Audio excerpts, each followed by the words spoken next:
कहबी आम दलर किसी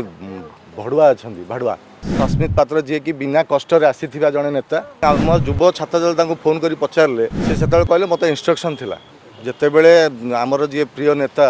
मानवर आमर जी सभापति नवीन पट्टनायक जिते वाकअप बिल विरुद्ध स्टैंड रखी आमर विरुद्ध आमर स्टैंड रही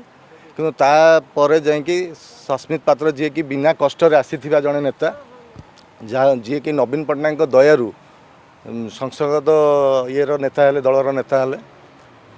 तेणु सी जो आम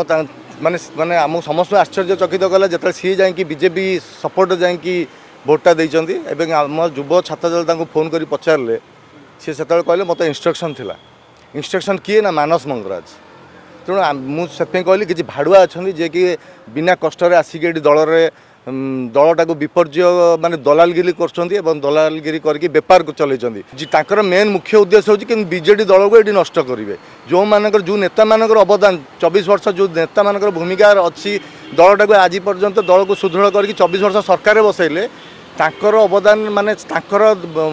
जो समय एत मूल्यवान समय देकी दलटा के गढ़ी थे एमाने दी जन केते जन आछंती माने भड़ुआ जो कहली दलाल एमाने आछंती दलटा को नष्ट करने तेणु आगामी दिन में आम निश्चय आप जानी आप मीडिया में आसुँच मानस मंगराज आसुना आगामी दिन में मानस मंगराज को ये जोरदार विरोध हम और सस्मित पात्र तो नहांती सस्मित पात्र आसतु आम निश्चय पचारू युव छात्र महिला समस्ते पचारे जी से कहीं जिनस कले।